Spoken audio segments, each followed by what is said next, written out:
Hey YouTube, welcome back to my channel. Yes, we got a new look today. Yes, I got shrinkage, but so does your daddy. So also, y'all, if y'all would like to see how I do my natural hair, I will show you guys. I will even let you guys see my products that I use too, because I just love you guys that much. I have so much shrinkage, like shrink. It's the weather though. Anyways, I'm a grower, not a shower. And your mama said that your daddy is the same motherfucking way. You want to talk about something little? Look at your daddy, bitch. Look at your daddy. Anyways, this is a real story time, y'all. Like, this is something that is pressing, and I just need to get this off my chest. Like, this was a real situation. I'm saying my other story times was not a real situation, but like, this was a real situation. I almost got everybody fired at my previous job, right? We're gonna call him Jonathan. Jonathan was my manager. Jonathan feels like, by the way, disclaimer, I love everybody there now. Like, everybody were cool. I left the job and came back, and everything squared away. Apologies were said, birthday gifts were given, and everything squared. You know, everybody is kumbaya now. But Jonathan was my manager at the time. He was real cool. We had dad jokes offs, dad joke offs. Like, he would come up to my desk and be like, "Hey, Tasha, where was the first pencil made?" And I'd be like, "I don't know, Jonathan." And he would be like, "Pennsylvania." And then I would hit him with one back, you know. You know what? I don't even know if this trial is still on you know, I don't know if this is like, if one day when I blow up, if this gonna blow up in my face. So I'm gonna say bare to minimum information that I can, because you know what I'm saying, when I get famous and people see you know how everybody mama is clicking like, subscribe, and share. You know, I want to be able to enjoy my millions and thousands with you guys, instead of them trying to take it out my pocket for going to jail. I don't even know. I have anxiety, so I worry about all of that stuff. It would be good too for me to just not talk about that shit right now, because I'm on my lunch break. I think I only got 30 minutes, and this video is already like 3 minutes long, so hurry the fuck up. Listen real fast, y'all. Anyways, there was a situation where illegal stuff was happening. I don't know if it was or was not. It was just a misunderstanding. So I had a manager named Bianca. We're gonna call her Bianca. Bianca, when she came in, you know, she didn't know shit from Adam's Real. And that's one thing that company did. They would just hire management. Like, we had one person who was over recruiting, who he came from the military. He had no recruiting. It's like, if they fuck with you, if you already got an Audi, you can work there. If you already got a Lamborghini, fuck it, you can work there. Be in management. I don't give a fuck. You gonna be in there. If you got a lifestyle that they like, they gonna hire you. Me, when I first started out, I came through a temp agency, and they hesitated to hire me in my forward focus. So okay, yeah. So he didn't know shit from shit. Anyways, Bianca, we talking about Bianca. She didn't know shit from shit. And so, you know, I was standoffish. I can hold my own. I know what the fuck I'm doing, kind of, sort of, but I know more than you, so I'm not finna include you in this shit. And I don't even know you. You already stepping up in here like, yo, shit don't stink. And baby, it do, because I went into the bathroom after you, and I had to turn around. Anyways, so we wasn't talking for a long time. And y'all, one day she just started taking a liking to me, which was cool. She put me ahead of a project. Like, she really got me seen by the CEOs, because at that time I was really hosting, like, you know, I was talking to the CEOs, and I was talking to the managers outside of our state, which is that's too much to get into. Just know that she got me some exposure, like a manager should. So she was doing stuff that the previous manager was not, because I was the hardest working motherfucker out there.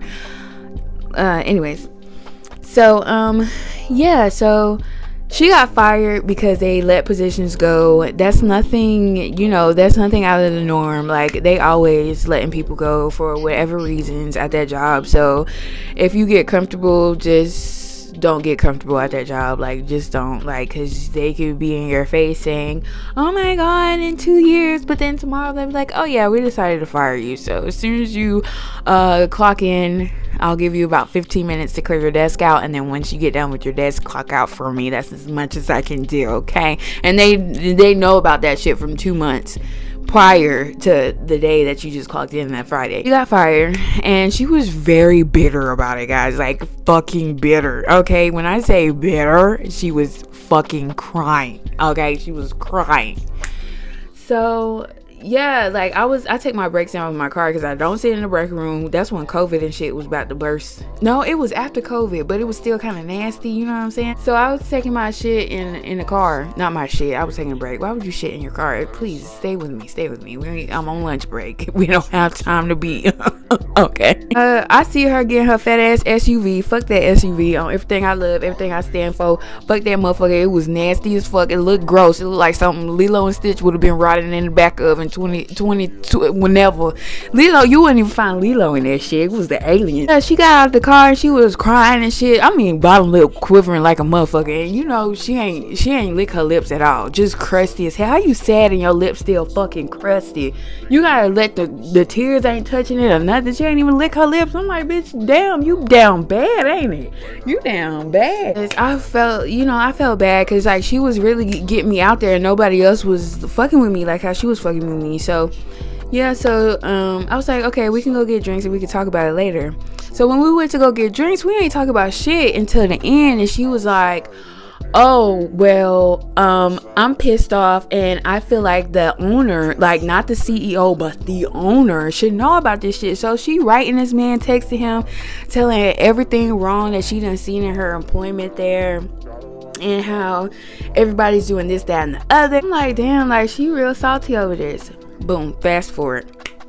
So then she calls me because, you know, I was trying to look for another job because shit was shaking. I was making like $15 an hour, which is good, but like, as you move up in the world, you need your pay to follow you. You want better for yourself. So you know what I'm saying? If it's something out there that you want, then go get it. Go, you know what I'm saying? But yeah, so she was interviewing, of course, for another job. So she found this second job, which this will be another story time, and I will tell you guys about it.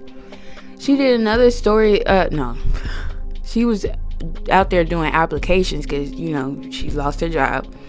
And so she called me and she was like, hey girl, there's this place that wanted to hire me. You know, they use the same interfaces that we use at work, but they don't know how to use it.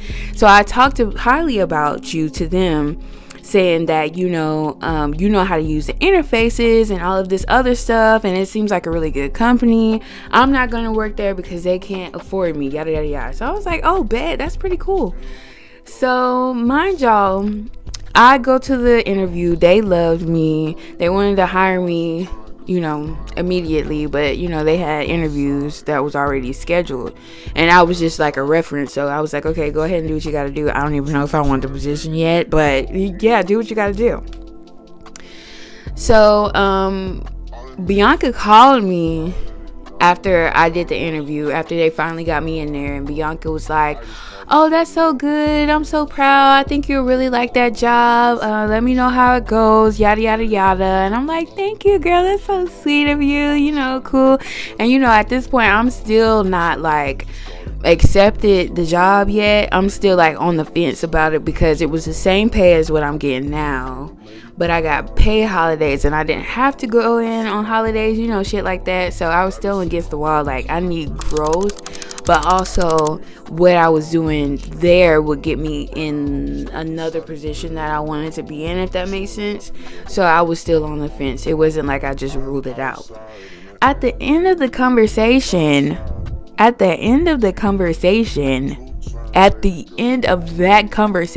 she was like,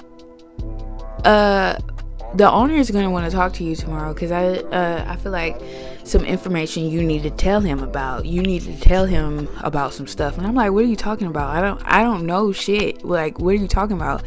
And she was like, whatever you have, just get it off your chest, because I feel like before you leave, you need to make it a better place for the next person. I said, fuck the next person. What are you talking about? I didn't even accept this job. What have you told this man? She wouldn't even tell me what she told this man. So I'm like, what the fuck? What the fuck is wrong with you, crazy ass bitch? You know what I'm saying? Excuse my French mama and auntie and them, but what the fuck is wrong with you, you crazy ass bitch? I ain't say that I was clearing my desk out tomorrow. I didn't even tell you that. You know what I'm saying? I didn't even accept the offer letter, bitch. What did you do? Start panicking. I know I need to tell Jonathan, like, hey, bro, I don't know what the fuck is up. But you know what I'm saying? I don't know what's up, bro, but you need to know. But me and Jonathan didn't have that kind of relationship, and I'm scary when it comes to shit like that. Like, he not my manager, but he my manager cousin, right? And my manager and his cousin, they live together. So if you know what I'm saying, that could jeopardize me even more underneath the table. You know what I'm saying? Like, get somebody else to do it. You know what I'm saying? So I called one of his homeboys and I was like, look, nigga, okay, we got a niner, and I need you to tell Jonathan what the fuck going on. He was like, why don't you just put him on 3? I said, 3-way? I don't know this man. You his best friend. Why can't you tell him what's going on? I'm scared. You tell him. Y'all been homeboys forever. You just said how you was just telling me how you fuck with him like that. You know what I'm saying? Not that way, but you know, help a sister out. So he calls him, and you know, niggas don't never text you back when they supposed to. So I'm up biting off my fingernails, had acrylic and everything, teeth, you know, fucked up from the acrylics. I'm over here shitting bricks, and I texted him. I was like, damn, bro, did you talk to dude? And he was like, yeah, he cool with it. He all right. I'm like, all right, bet. It's gonna be fine. Like, I'm still scared. I was telling him, like, I'm finna call out of work. He was like, don't call out of work, because then you're gonna look suspicious. And I'm like, ain't nothing suspicious. I don't know what the fuck going on. So then, y'all, you know, I went to work, got dressed as I normally do, had my head held high. And so, you know, our phones don't normally ring unless we call our recruits for them to call back in for an application. So I'm seeing people getting up and heading down the hallway to the big honchos. And I'm like, where y'all going? Okay. And so my friend, we gonna call him Jackson. He used to sit to the right of me. And so I see Jackson get up. I'm like, oh, well, I don't know what the fuck going on. I don't know. Tell me why this man come back, y'all. And he like, do you know what these meetings are for? And I'm like, no. What are you talking about, meetings? What are you talking about? He was like, yeah, there's meetings talking about some, if you hear stuff, you don't need to tell everybody else. I'm like, oh my God, what did they say? Like, what are these meetings for? Like, did they tell you what these meetings, who they're about, you know? And he was like, no, I don't know. They was just asking, have you been called back there yet? And I was like, no. That whole day, I was shitting bricks. I did not get called back. So the next day, I dressed up even fancier. And I went back there. And it was like going back there to see The Godfather. Like, everybody in that hallway make money. Everybody make money. And it's like the recruiters $30,000 a year, but down in the hallway is 65 and up, and I'm not even holding you. I'm not holding. So yeah, he a big white dude, and he got a thick ass Boston accent, and he like, do you know what happened on August 17th? And I'm like, bitch, I was in bed asleep. You know what I'm saying? I was knocked the fuck out. What are you talking about? So then he started asking me questions about if I knew anything about drugs or if I knew any. I was like, are you being racist? No, I'm just playing. But like, do I look like a crackhead? Because I thought I did my wing eyeliner good today. I thought my hair was on point. Do I look dirty? This guy. But yeah, so I was a little bit offended. But yeah, he just told me, like, you know, if anything that you see going wrong, you know, blah, blah, blah, blah. But y'all, Jonathan did not want to have nothing to do with me. He wouldn't look at me. He wouldn't smile at me. He wouldn't crack jokes. Y'all, my heart was broken. I was scared. But his cousin still came and talked to me and stuff. You know, everybody else was talking to me.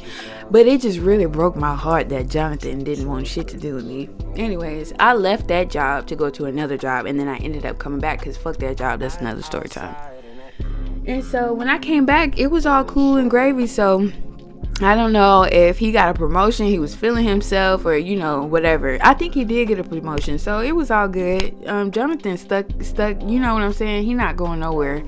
So, and that's good because he got a really good position there. And so in the back of my mind, I knew nothing really bad was gonna happen to him because he's a good guy. Everybody like him, you know what I'm saying? So, but girl, I was still scared than a motherfucker. But yeah, when I came back the second time, everything was cool.